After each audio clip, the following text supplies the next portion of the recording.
एक ऐसा क्रांतिकारी योद्धा जिसका नाम हमेशा इतिहास के पन्नों में दबा रहा, बटुकेश्वर दत्त भारतीय स्वतंत्रता संग्राम के उन महानतम क्रांतिकारियों में से एक थे जिनका नाम हमेशा उनके दोस्त वीर भगत सिंह के साथ लिया जाता है। किंतु उनका अपना व्यक्तित्व, त्याग और संघर्ष उतना ही महान और स्वतंत्र पहचान बनाने वाला था।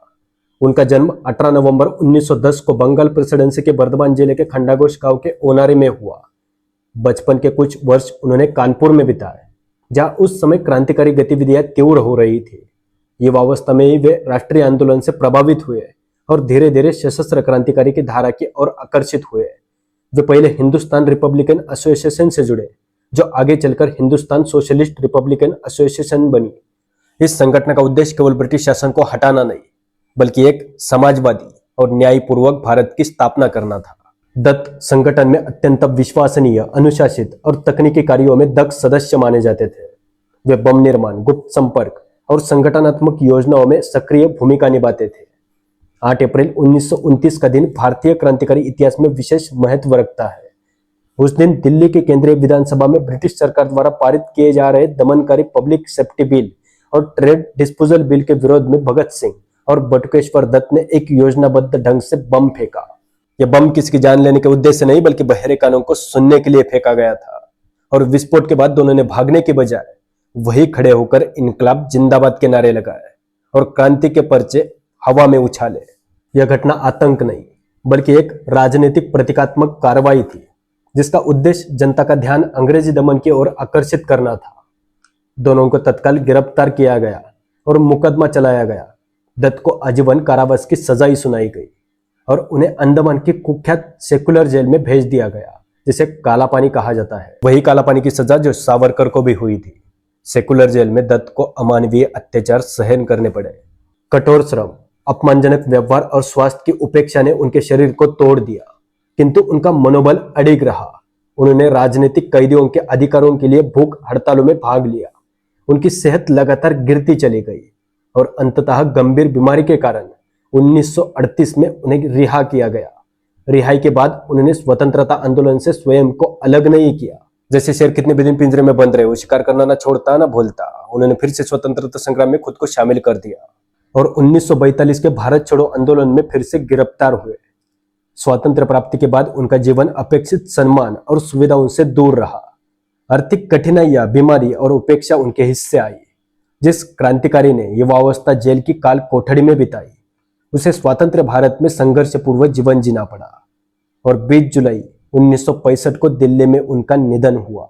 उनकी अंतिम इच्छा थी कि उनका अंतिम संस्कार भगत सिंह की समाधि के निकट किया जाए। मतलब आज की दुनिया में इससे बड़ा मैत्री का उदाहरण क्या हो सकता है। साथ साथ मर तो नहीं सके, लेकिन मरने के बाद दोस्त के पास जाकर अमर हुए बटुकेश्वर दत्त। मैंने उनके बारे में पढ़ा, जाना, अतिशोक्ति नहीं, लेकिन जब जाना तो एक एक शब्द बदन पर रोंगटे खड़े करने वाला था। उनकी इच्छा के अनुसार उनका दाह संस्कार पंजाब के हुसैनवाला में भगत सिंह, सुखदेव और राजगुरु की समाधि के पास किया गया। आज हम अपनी भाषाओं को लेकर, अपने परंपराओं को लेकर आपस के राज्यों में लड़ रहे हैं, लेकिन वो दौर था। तब न कोई महाराष्ट्र के राजगुरु थे, न कोई पंजाब के भगत सिंह, न कोई पश्चिम बंगाल के बटुकेश्वर दत्त, न कोई उत्तर प्रदेश के चंद्रशेखर आजाद। सभी इस भारत माता के पुत्र थे और इस भारत माता की रक्षा के लिए, इस भारत माता की स्वतंत्रता के लिए सभी ने अपने प्राण निछावर कर दिए। बटुकेश्वर दत्त का जीवन हमें यह सिखाता है कि क्रांति केवल प्रसिद्ध नामों की कहानी नहीं होती। उसके पीछे अनेक ऐसे समर्पित योद्धा होते हैं जो बिना प्रसिद्धि की इच्छा के राष्ट्र के लिए अपना सर्वस्व अर्पित कर देते हैं। वो केवल भगत सिंह के साथी नहीं थे, बल्कि त्याग, अनुशासन, वैचारिक प्रतिबद्धता और अदम्य साहस के प्रतीक थे। उनका जीवन भारतीय स्वतंत्रता संग्राम के उन मौन अध्याय का प्रतिनिधित्व करता है जिसमें बलिदान अधिक था और पहचान कम, किंतु राष्ट्र के इतिहास में उनका योगदान अमिट और अमूल्य रहा। उनका असली शौर्य केवल बम फेंकने में नहीं था, बल्कि उस वैचारिक स्पष्टता में था जिसने उन्हें यह निर्णय लेने की शक्ति दी कि क्रांति अंधी हिंसा नहीं, बल्कि जागरण का साधन है। वे मानते थे कि अगर जनता सोई हुई है तो उसे झकझोरना आवश्यक है, और यदि सत्ता अन्यायपूर्वक है तो उसे खुली चुनौती देना नैतिक कर्तव्य है। उनकी सोच में साहस और शौर्य का अर्थ केवल हथियार उठाना नहीं है, बल्कि परिणामों को जानकर भी पीछे न हटना है। उनका विश्वास था कि स्वतंत्रता केवल अंग्रेजों को हटाने से प्राप्त नहीं होगी। वे उस पीढ़ी के क्रांतिकारी थे जो राजनीतिक स्वतंत्रता के साथ सामाजिक और आर्थिक समानता की भी बात करते थे। वे शोषण मुक्त समाज चाहते थे जहां किसान, मजदूर और आम नागरिक सम्मान के साथ जीवन जी सके। यही कारण था कि समाजवादी विचारधारा से प्रभावित संगठन में वे जुड़े।